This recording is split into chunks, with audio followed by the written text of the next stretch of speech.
नमस्कार, मैं हूं अशोक वर्मा। आप देख रहे हैं टीवी20 न्यूज। टीवी20 न्यूज पर शुरू करते हैं आज का खबरों का सिलसिला। बने रहिए हमारे साथ। मुख्यमंत्री योगी आदित्यनाथ ने आजमगढ़ सदर और मुबारकपुर विधानसभा क्षेत्र के लिए 955 करोड़ रुपए से अधिक लागत की 39 विकास परियोजनाओं का लोकार्पण एवं शिलान्यास किया।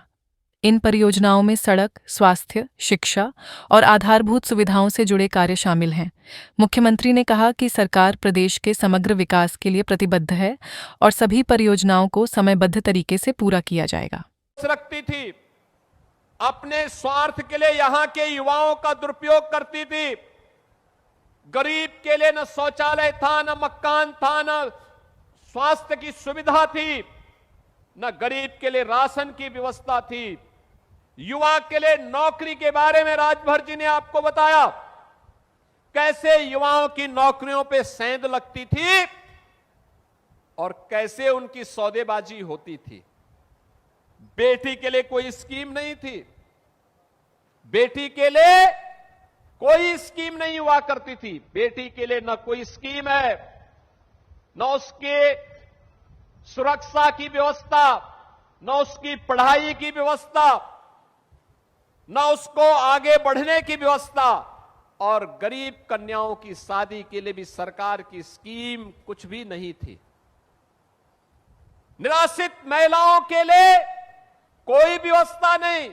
300 रुपया पेंशन, बुजुर्ग लोगों के लिए 300 रुपया पेंशन, दिव्यांगजनों के लिए 300 रुपया महीना पेंशन मिलती थी। वह अभी 6 महीने में एक बार आ गई और उसमें भी आधा कमीशन खोरी में चला जाता था।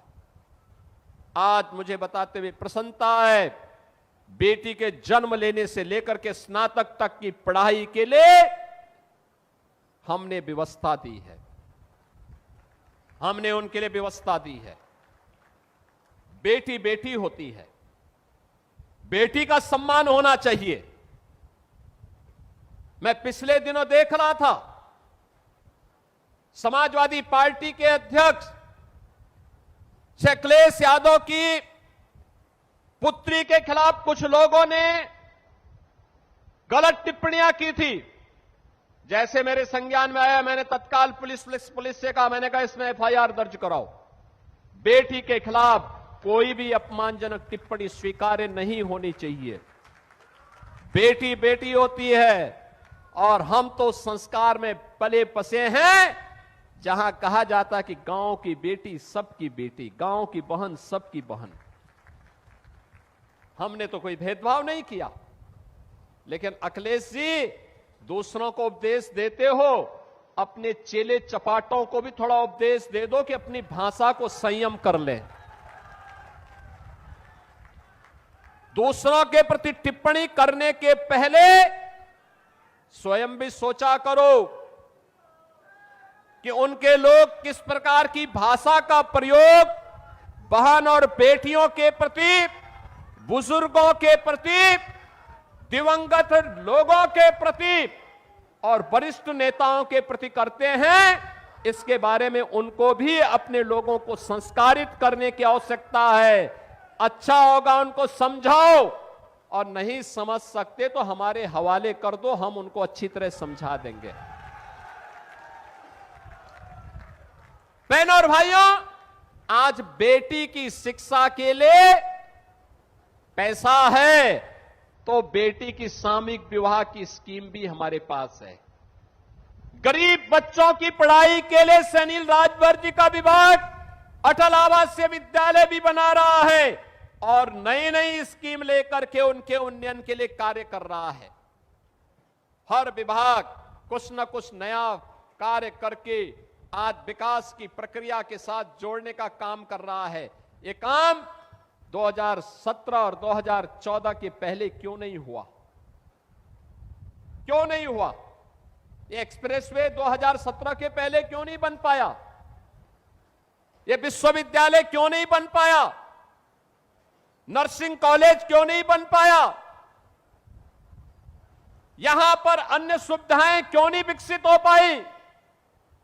कारण था, करने की इच्छा शक्ति नहीं थी। नौजवानों को नौकरी क्यों नहीं मिल पाई?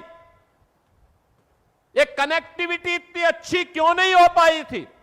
गोरखपुर जाने के लिए आज तो आजमगढ़ का व्यक्ति यहां से चलता है 1 घंटे में गोरखपुर, मात्र 1 घंटा।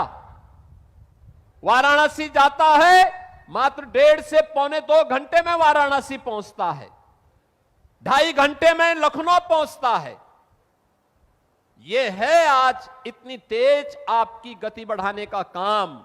हर गरीब को सिर ढकने के लिए छत, हर गरीब के घर में शौचालय, हर बेटी की सुरक्षा की व्यवस्था, हर व्यापारी को भी सुरक्षा की व्यवस्था।